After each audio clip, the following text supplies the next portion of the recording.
Adiala jail میں قید معروف مذہبی اسکالر انجینئر محمد علی مرزا کیس میں ایک ٹرن آیا ہے۔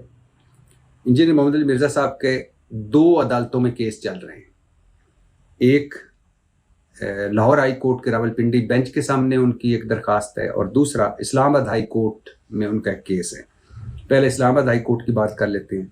اسلام آباد ہائی کورٹ میں جو ان کو اسلامی نظریاتی کونسل نے کہا کہ یہ توہین کے مرتکب ہوئے ہیں، انہیں سخت سزا دی جائے، اس کے خلاف ڈاکٹر اسلم خاکی صاحب نے ایک درخواست دی ہے اسلام آباد ہائی کورٹ میں۔ اس پر جسٹس محسن اختر کیانی صاحب اس درخواست پر سماعت کر رہے تھے، اور بڑے دلچسپ گفتگو ہوئی اس سماعت کے دوران۔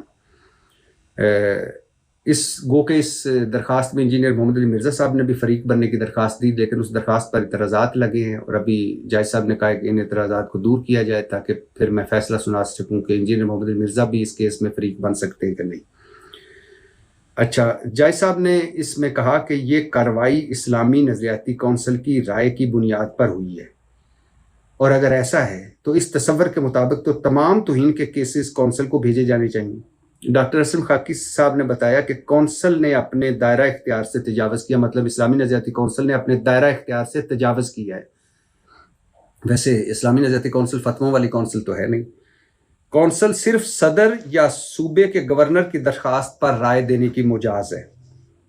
جج صاحب بولے، محسن اختر کیانی صاحب بولے، ممکن ہے اب انہیں انویسٹیگیشن کے اختیارات بھی مل چکے ہوں، اور پھر چونکہ اسلامی نظریاتی کونسل نے جواب جمع نہیں کروایا تھا، تو جسٹس محسن اختر کیانی صاحب نے کہا کہ میں 1 ہفتے کا ٹائم دے رہا ہوں اسلامی نظریاتی کونسل کو، اگر انہوں نے 1 ہفتے کے دوران جواب جمع نہ کروایا تو پھر میں اپنا فیصلہ سنا دوں گا۔ دوسرا جو انجینئر محمد علی مرزا صاحب کا کیس ہے، وہ لاہور ہائی کورٹ کے راولپنڈی بینچ میں لگا ہوا ہے، جو ان کی ضمانت کا کیس ہے، اور ان کی ضمانت سیشن عدالت میں مسترد ہو گئی تھی، تو ہائی کورٹ نے ضمانت مسترد کرنے کا فیصلہ ریمانڈ بیک کیا ہے سیشن عدالت کو، اور کہا ہے کہ لاہور ہائی کورٹ کے راولپنڈی بینچ کے جسٹس صداقت علی نے کہا کہ تمام ریکارڈز، دستاویزات کا سر نو جائزہ لیا جائے اور دوبارہ فیصلہ سنایا جائے۔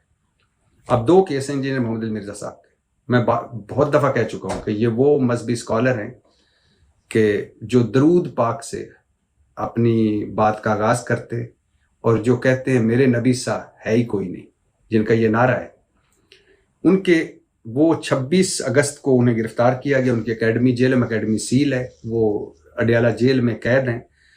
ان کے 2 کیس ہیں 2 مختلف عدالتوں میں۔ اسلام آباد ہائی کورٹ میں ڈاکٹر اسلم خاکی صاحب نے درخواست دی کہ اسلامی نظریاتی کونسل کسی کو توہین کا مجرم قرار دینے یا فتویٰ دینے یا اس طرح کے حکم دینے کی مجاز نہیں ہے، یہ اس نے اپنے دائرہ اختیار سے تجاوز کیا ہے۔ یہ کیس ہے اسلام آباد ہائی کورٹ میں، اور لاہور ہائی کورٹ کے راولپنڈی بینچ کے سامنے کیس تھا، جو ان کی درخواست ضمانت مسترد ہوئی سیشن کورٹ سے، اس کا مقدمہ تھا، وہ کیس تھا، تو وہ دوبارہ بھیج دیا انہوں نے سیشن کورٹ میں راولپنڈی بینچ نے جیسے صداقت علی نے، کہ اس تمام ریکارڈ کا سر نو جائزہ لیا جائے اور پھر اس پر فیصلہ سنایا جائے۔